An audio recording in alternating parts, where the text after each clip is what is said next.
Hello, welcome to DeHavilland's latest video. Today we are talking in anticipation of the Chancellor's summer financial statement taking place on Wednesday. My name is Arran Russell. I manage the service team here at DeHavilland. With me today are Lisa Townsend and James Price. Lisa is director at WA Comms. She was previously head of public affairs at Octopus Investments, and before that worked for a number of Conservative MPs in Parliament. She was also a candidate in 2015. Welcome, Lisa. Thanks for having me. Thanks. And James Price is Senior Account Director at Hanover Communications. James was a Special Advisor to the Leader of the House of Lords, Baroness Evans, until very recently. Before that, he was Campaigns Manager at the Taxpayers Alliance. Welcome to you too, James. Thanks for having me. So we can expect lots of insights into the inner workings of the Conservative Party and this government. And we'll be discussing how public affairs professionals can influence this government around the economic recovery from COVID-19, as well as the social and cultural recovery, and for some, obviously, a political one. So let's start there, shall we, Lisa? How has lockdown affected your work and the work of your clients, and how are you expecting things maybe to change slightly with the sort of increasing relaxation of lockdown? So we've been incredibly busy, is the first thing. I think since before lockdown was officially announced, when it was clear that something was coming, clients were clearly saw that something was going, wanted more advice and more support, and also lots of, to be perfectly honest, lots of new business, lots of new clients, lots of people coming in and saying that they want support. And I think it's really interesting. We'll probably get more into this later, but there are huge opportunities there. And I think businesses are realizing that as well. First, there was a lot of unease and uncertainty, and now businesses are starting to realize that, yes, there is that, but within that, there is created an awful lot of opportunity. And I think the same is true of the easing, of course. We're seeing, again, different kinds of opportunities for businesses. So it's been a difficult time, I know, for a lot of businesses, but certainly for WA, it's been really interesting. The work has been really interesting and very varied. And do you think, Lisa, as well, that there'll be any long-term implications? You know, will this and the way that people have worked during this period impact how actually people do public affairs in the future when we do hopefully return to normal? Yeah, I do. And I think it's really interesting. We keep talking about social distancing and how that impacts particularly businesses like ours, which are all based on relationships and talking to people and advocating for our clients. And actually, I honestly think social distancing is the wrong term. We are geographically distancing, but the three of us today and everybody watching is proving that we are not socially distancing. And actually, I think there's been a fantastic opportunity to talk to more people. And I think that we will, because of that, I think certainly business owners, directors like myself and agencies, we're seeing that, we're seeing it with our staff, we're seeing how actually people are incredibly well connected at this time. And from a pure lobbying point of view, actually, in some ways, it's been nice to have such direct access. So I think we will see changes, both in terms of sort of more working from home, I think is almost certainly going to be the case, but also just in the way we interact with each other and our clients and those we're advocating too. Thanks. And James, same sort of question for you. How has lockdown been for you and your clients? Yeah, well, so broadly, I agree. It's been very, very busy. And in some ways, proving the worth of public affairs even more in a way than even in Brexit, where it was a huge kind of topic coming down the road. We weren't sure when changes were going to happen, if the deal ever was going to happen. I was working on all of that meaningful vote stuff and all the other votes all of last year, knowing that there would be, whatever happened, some kind of transition period for a while, and there wouldn't be any huge changes immediately. Whereas now with the daily press briefings that we've been having up until very recently, the idea that you'd have some quite huge government announcement every day or so, certainly at the start, that companies and businesses would need to understand and get their heads around very, very quickly. And I think that's really proven the worth of agencies to some extent. And again, I agree, in some ways it's nice to have lobbying being like this, just because it's made government realise the extent of things they don't know, and then relying on businesses in good faith to explain what's needed to keep things preserved in aspect, to keep things ready for when everything comes back. Is working on that kind of fairly open government knowing we need to know what this thing is, and companies saying, brilliant, yeah, you're going to help us to help ourselves. That's great. That seems quite nice. And I mean, from what lockdown looks like and the lessons that we can perhaps learn from it, you can see I'm sat here in my living room. And as you mentioned, I started my job quite recently. I've not met most of my colleagues yet. Only one or two of them in person just before lockdown started. And so I've been doing all of this work really over these sorts of webcams, and therefore, from my experience, and I know that anecdote is not the singular term for data, but I'm not so quick to sound the death bell for office spaces. There's lots of work, I think, that people don't quite pick up over webcams, lots of those sorts of intangibles, which I think, by the way, that the Brexit negotiating teams have found as well, that a lot of the useful stuff is done still in person, as an aside, when you're not thinking that you're being recorded or whatever else. So whilst I agree with Lisa that we're definitely going to see a change in those sorts of things, I don't think the end of the office is coming anytime soon.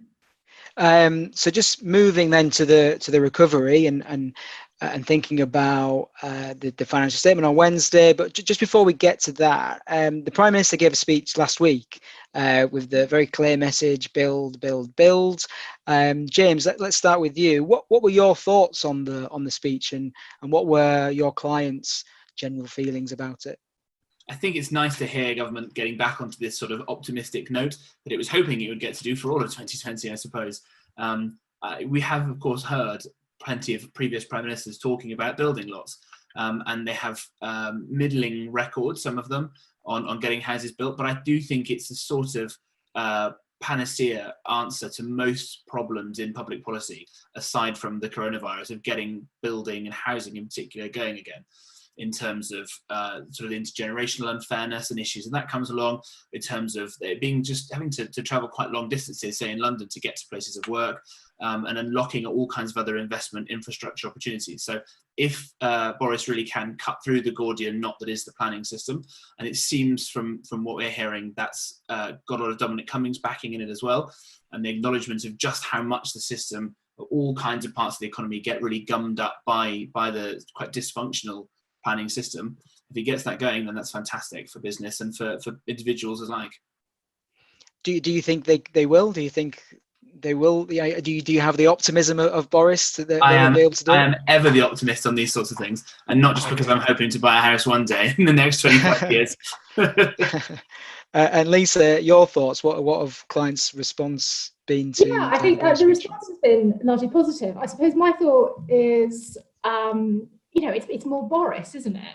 I mean, I thought the fact that, I certainly don't remember in my lifetime, and I was born, Thatcher was just come in, any Conservative Prime Minister having to say in a speech, "I'm not a communist." That shows you how utterly different this government is at least planning to be, or is at least hoping to be seen by the rest of the country, and certainly, that was partly for the rest of the party.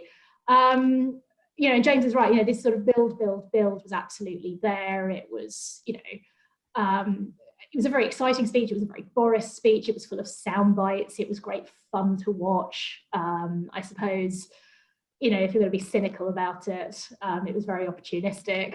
And I think it probably was the biggest reset, actually, that certainly the Tory party has seen since Thatcherism. Of course, it is not Thatcherite at all. It is, and for me, as a sort of one nation Tory, I'd say this was actually more along the Reaganomics side of things than Thatcherite. You had Roosevelt. Well, I'd say Reaganism. I just think that you've got, it was certainly, and we'll probably talk about this later. You've got sort of Cameron Osborne, who were very, very keen to make sure that the public purse was very important. I don't know if you remember, but we had a long-term economic plan, and I just think this is more in the sort of mold of Reagan, who was not actually that bothered about the deficit. And I think that's exactly what we're seeing out of Boris right now. In terms of what it actually delivered, it brought forward 5 billion of that 100 billion. I think that's probably a good thing. But, I think we're clearly looking at a government that is going to be far more interventionist. I think that's probably needed. I don't think that the voting public, would be as happy about the market taking over as they maybe were with the context of the 70s in the 1980s. I think that the current electorate want to see sort of much more help, basically. Although of course, a lot of the problems are coming from the state and the old kind of Town and Country Planning Act of 1947, or whatever it was, that's caused some of these problems, and the kind of queue of new building projects and things we need to get through. I think that there's a cultural element to this as well, that we're all very loath to ever sort of think about it in these terms. But for a long time, NIMBYism has been something that all parties have wanted to cater to an extent, not in my backyard. The problem is that's meant that house prices have grown very, very, very high, and it's made it much more difficult for, as I joked about before, for younger people to ever get onto the housing ladder. And that's going to have to go. You're going to have to lose maybe a bit of your view, or put up with a couple more people getting your bus or whatever it is, in return for people being able to get houses. And if people don't get houses, don't get on the property ladder, they become the communist that Boris says he isn't. And I think that's a problem there, people having access to capital and feeling some kind of stake in society. And that is where I think there's going to have to be a trade-off. And I think this is the government acknowledging that.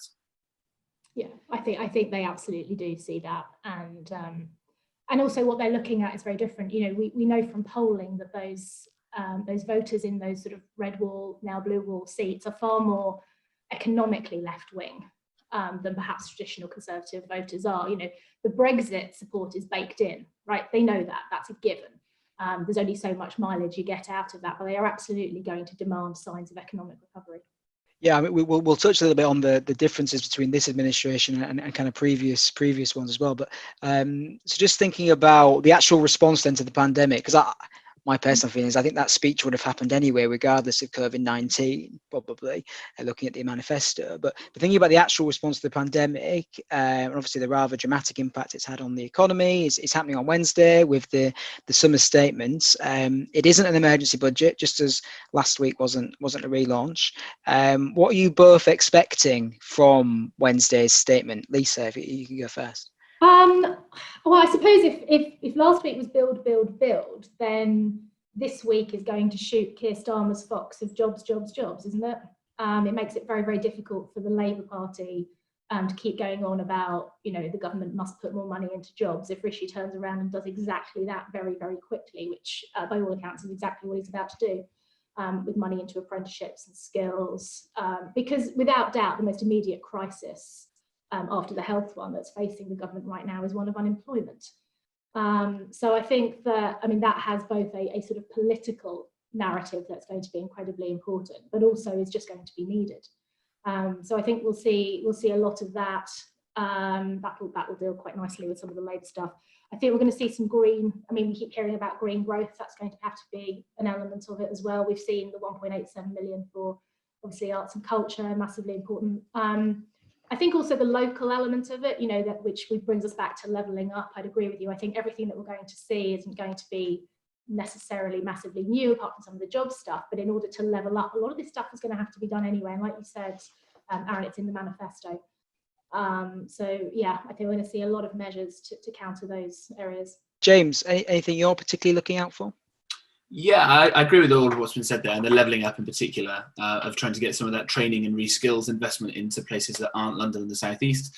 One thing that looks really encouraging to me from some of the stuff that's being briefed out is that, okay, we need to get the economy started to get going again. Everybody understands that.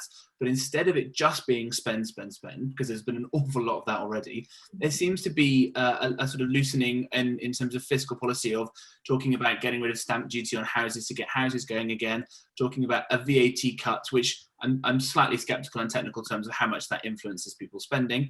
But the idea that you're lowering taxes and letting people make choices of what they actually want to do, that sounds really encouraging to me, rather than the government just dictating huge amounts of money going into different areas. And this is obviously me sounding a bit like I'm still in my old free market think tank. But again, I think that when things come out of that aspect that we preserve them all in, there will be some companies that aren't viable anymore and some things like that, which is why the government's come out and warned about people who've taken loads of furlough money, laying people off. We do have to look and let market forces come back in again to realise where investment should be targeted and where it should go, because it knows much better than even a particularly clever chancellor that we have at the moment knows. And so I think that it's encouraging to see government realising that one way to get growth going again, which is exactly what we need, is to unleash some of those sort of market forces. And we talked about whether it's Thatcherism or Reaganomics. That was definitely something that both of those two premiers agreed on. You spoke there, both of you, about kind of obviously the increasing spending and tax cuts. Lisa, you were working in Parliament for the Conservatives when they had to respond to a similar-ish situation of a huge deficit in 2010. Yeah. How do you think this administration's strategy will differ. You've spoken a little bit about being more interventionist, but in terms of actually dealing with the deficit, how are things going to be different this time, do you think? Well, I mean, as I said earlier, I think Cameron and Osborne had a very clear goal of sort of the public finances being very important and keeping that. I mean, that was everything. It was part of the long-term economic plan that we all talked about for what felt like forever. Of course, obviously led to austerity, and that's where we were. And obviously, sort of Boris and Rishi were looking at a very different kind of approach they're taking to it. I think in terms of what I mean, they are both massively popular at the moment. Again, we've just seen the polls and how incredibly popular Rishi is. How popular are they going to be later on, when I think there will have to be tax rises? And, we want to see on who and what they go. So I think that is going to be the main defining thing, and that differentiates them from the Cameron Osborne years, is going to be the spending. Obviously, very populist in a lot of ways. But there's definitely that. And so for that reason, I think the mood music is very, very different around the party at the moment. Certainly feel that the mood music is very, very different because we're not standing on doorsteps trying to explain to people why this is absolutely necessary. It's actually a slightly odd one. We're having to explain to the right of the party why it's absolutely necessary to spend. That sort of feels at the moment that's the big difference from certainly my time in Parliament from 2010 to 2015. So you're saying that you think that whereas the emphasis with the Cameron and Osborne administration was on spending cuts and fewer tax rises, do you think that will slightly shift? So we'll see more protection of spending, but more of the burden will fall on tax increases? Yeah, I think it's shifted already. I think we've already seen it shift. And it's very hard to see how someone doesn't bear the brunt of this. Now, whether that comes through more sugar taxes, alcohol pricing, whether it falls on individuals, whether it falls on businesses. I do think there is an issue with a potential corporate reckoning coming. And James talked about the sort of furlough and businesses potentially having to pay back money. So I think all of that is still to play for. And like James, I'm relatively sceptical about VAT. But interest rates can't stay as they are forever. And James, your thoughts on the differing approaches of this administration to previous Conservative ones? Yeah, I mean, even massive deficit hawks like me have understood the need to the kind of eye-watering sums that have been bandied around at the moment, because for the first time ever, we're deliberately causing a recession, deliberately trying very, very hard to put the brakes on the kind of enormous thing that is the free market, which is, by the way, a wonderful acknowledgement that it works as the best thing there is at generating wealth, and that you create that prosperity, and that's how you level up. There's a nice sort of tacit acknowledgement that what we've been talking about as the Conservative Party for 10 years or so is right about these things. And again, when you talk about Cameron and Osborne, what they inherited is very different to what this government has inherited. Because of the difficult decisions that were made early on, it's given us the sort of firepower for these kind of borrowing figures alongside the low interest rates. I think that instead of, because again, people are going to be becoming less popular with this government as time goes on, tax rises always sound nice in the abstract, and yet people's revealed preferences tend to find them very, very against them. And I think that as Churchill, said, you can trying to tax your way into growth is like someone standing in a bucket and trying to lift himself up by pulling the handle. I think what they're going to acknowledge, and again, invoking Reagan, that he got growth to something like 7.4% in the mid-80s, that if we really go gangbusters for that, that's going to help us grow our way out of a lot of these problems, as well as levelling up, which is easier said than done. But of course, getting rid of a lot of the red tape and things like that, I think will really, really help. So some things that I couldn't even believe were not allowed before, that pubs weren't allowed, just to use one fun little example, to do takeaways until very recently. I think that's not a regulation that's ever going to come back again. Lots of little things like that aggregate to some quite big changes, as well as some more actively pro-growth policies will be a lot more palatable when we're out of this than tax rises. So looking ahead then, because obviously it's a bit late now to engage with and try and influence the summer statement. I think that's passed. But looking ahead to the autumn budget, which does seem like that's going to be where the bigger package of measures, and perhaps we'll get a bit of an idea of the longer term approach to perhaps bringing down the deficit. We're also expecting the long-awaited infrastructure strategy.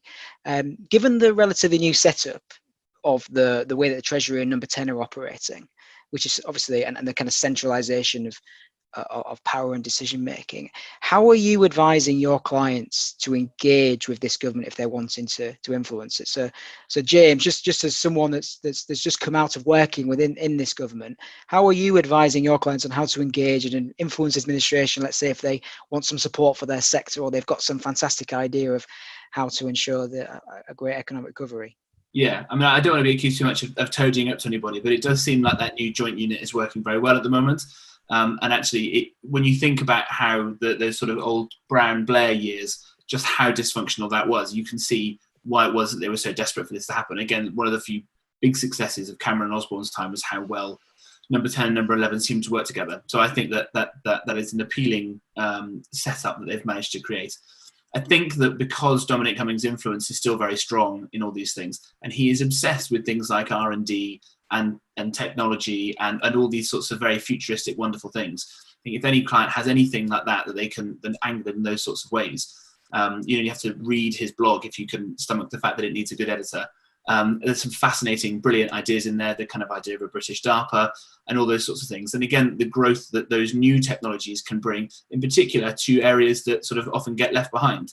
And let's not forget that the Chancellor was the guy who was a backbencher, pioneered the idea of free ports, and the kind of benefits that can bring to areas, again, that aren't just the southeast and London.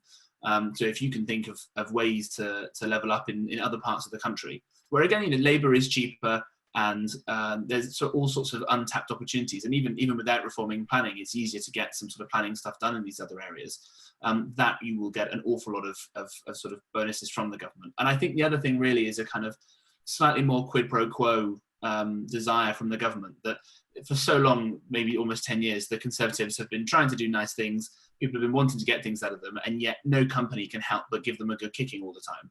And I think there might just be a little bit of an element now of saying, okay, yeah, great, we'll help with these sorts of things, but we want you to come and say that what we're doing is a good thing. And one example from across the pond, the slightly on the nose name of the Tax Cuts and Jobs Act that the Republicans put through a couple of years ago, the second that bit of legislation dropped, you had praise from everyone from Apple to Walmart to God knows what else, all these companies saying what a brilliant idea it was. And that seems like a perfectly sensible comm strategy to me, to acknowledge the thing you want government to do is a good thing, and to be able to say that in public. Absolutely. I'm just conscious we haven't mentioned Brexit once. Fantastic. Lisa, what are your thoughts on engaging with this administration? I think there are sort of two parts to what you're asking. I think the first is obviously the new unit, which has been true pre-COVID. Or certainly pre-lockdown. And we were certainly starting to advise clients slightly differently based on that. It is no longer enough to just take your case to the Treasury, it has to appeal to number 10 as well. Rishi walked into a rather interesting, it's unfortunate to lose one Chancellor, it would be deeply, deeply unfortunate to lose two. So in that sense, Rishi's in quite a strong position. On the other hand, you could argue that, well, he's suddenly got this joint unit and therefore less autonomy. So we've certainly been saying to clients, you need to have something that will work with number 10 and number 11. I think the other thing is equally as true pre-COVID as it is now, which is look to the manifesto, see what it is that the government actually want to do, use that as your sort of guide. And I think last week's speech told us that certainly hasn't changed. And then in terms of this next budget in the autumn, I think one of the great things is that it's allowed the government to be far more radical than it otherwise would have been. So I would say certainly saying to my clients, and would say to anybody out there who's thinking about lobbying the government, think big. The scale of the challenge is huge. Come at it with equally large solutions, and do come at it with solutions. Come at it with positive suggestions of help, ways of helping, ways of using government and working with government, and use the government's own terms as well. Talk about the importance of the economy and social and health, public health, and all of those things, and be able to demonstrate that you have the backing of your own stakeholders, particularly your employees. I think is going to be very, very important. So. As I said earlier, I think the opportunity here is huge. I think the government is definitely listening. That's certainly been our experience, is the government is definitely keen to listen. And whether you have national solutions or local solutions, and again, whether it's public sector or private sector, I'd say now is absolutely the time to be lobbying the right areas of government. Yeah, actually, by the way, that point, sorry, on talking the government's language is a really, really good one. I remember walking the sort of morning, just as we were finding out the scale of the election result, bleary-eyed, sort of 6 a.m, into the room where the Prime Minister was going to give his victory speech. And it was emblazoned with the phrase, the people's government, and all this talk that came out of nowhere about the people's priorities. And people had a bit of a laugh about it, and other people sort of sneered and said it was some kind of cynical stunt. But that phrase is banded around quite a lot still in number 10. And as it should be. I mean, it is the government is supposed to be for the people, right? And so anything that you can do to tie in that this is actually going to be good for more than just your very specific little sector is a kind of way of practicing, I guess, corporate social responsibility in everything you do. I think gone are the days, because of the white light of social media, where you can get away with doing something that is good for your sector but bad for everybody else. So if you can frame it in those terms and talk about it being good for the people's priorities, it sounds still almost silly to say, but I think it's a really, really effective way of getting into that kind of vote leave and beyond mindset. Yeah, I'd agree with James. I think that's absolutely crucial. You've got to be able to demonstrate value beyond your own sector. I think that's always been true to an extent. It is, if anything, even more true now than it ever was. And the only thing I'd add on to that is be very, very clear about what you're asking for. I mean, that's a rule that holds in sort of public affairs and lobbying, regardless of who you are, where we are, and who you're talking to. But be very, very clear about what it is. And if you're not able to answer that question, then you're not ready for the meeting. Yeah, that's a good point. Sure. One comment that always sticks with me is when the Prime Minister said, you've lent us our votes, talking to the Red Wall. I think that's an important thing to remember with this government. I think just very interesting, both your answers, both very much talking about number 10, number 11, not really anybody else. What role do you think the Cabinet can play, and how can, the Secretary of State and ministers, they used to be important, didn't they? Are they still important for public affairs people, Lisa? They are. They are certainly useful for whether it's insight, and you should always be talking to them. But to be perfectly brutally honest, they are simply not as important as they were. Sure. James, anything to add to that? Yeah, I think it may sound cruel. I think your list is probably right about that. But what it does mean is that whilst there's less scope for those sorts of big overarching plans and designs and strategies and all those sorts of things, you are seeing people being promoted who can understand their brief and who are comfortable with detail. So as well as being clear on what it is you're asking, actually knowing in depth what it is you're trying to explain and being able to get that across. Because anyone that can sit around that cabinet table and actually understand what it is they're talking about, rather than just talking to hear the sound of their own voice, I think is going to be highly valued in that. So, I mean, just one example, I don't particularly know him, but Alok Sharma seemed to do a good job and was then promoted into Bays, which is accruing all kinds of other responsibilities and things like that. Clearly seen as someone that understands detail and can get his head around lots of concepts. So don't be afraid to treat cabinet members like they're quite intelligent people, and don't be afraid to actually have some detail and some concrete examples of these things. Yeah, and certainly when you get down to ministerial level, when you start getting down to stuff that's actually quite niche, that number 10 and number 11, quite frankly, don't want to and don't have the time or the bandwidth to deal with. Creating relationships with those ministers has always been very important. I don't think that will change. And just one final one, just on a similar theme. Parliament obviously still matters. Who is? This is sort of an odd question. Who's the next Robert Halfon? Who's the next really good campaigner within Parliament out of the, let's say, 2017, 2019, that our clients would really be great if they got them on board? I think, there's some brilliant campaigners out of the 2019 intake. They really were the campaign intake. A lot of them didn't expect to win their seats. They fought very hard for them. They've got really interesting backgrounds. I suppose the person is someone like Robert Largan, who's on the Transport Select Committee, who fought incredibly hard for High Peak, has a fantastically interesting background himself in Parliament and in business, knows what he's talking about, and knows how to campaign, and isn't afraid to do it either, isn't afraid to not necessarily agree with everything the Whip's office tell him. Great. James, anyone that stands out for you? Yeah, and on maybe two different ends of the spectrum, someone like Danny Kruger has obviously got the ear massively of number 10, is a supremely clever guy, and clearly understands the sort of shifts that are happening both inside the party and inside the economy and all those sorts of things. But I think as well that I mean, he's done in devices, which is going to be safe as houses for forevermore. We talked about the Prime Minister acknowledging that people lent him his vote. You've got people like Deanna Davidson and Jacob young MPs in those red wall seats, who, you know, have only been MPs for 6 months or so now, but they will be very, very, very aware of issues that matter to people, going up, as they do still every weekend, knocking on doorsteps up in the northeast. You know, I was there in the election campaign with them, and, you know, really are attuned to what these new voters are feeling and thinking, and so they will have their finger on the pulse as much as, if not anybody, better than anybody else.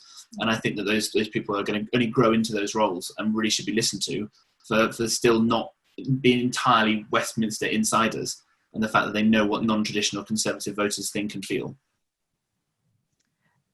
Fantastic. Thanks so much for that, guys. Thank you so much, Lisa and James. Really insightful, and I really enjoyed that as well. Thank you. Thanks to everyone listening, whether at home or perhaps you're in the office now, and enjoy the rest of your week.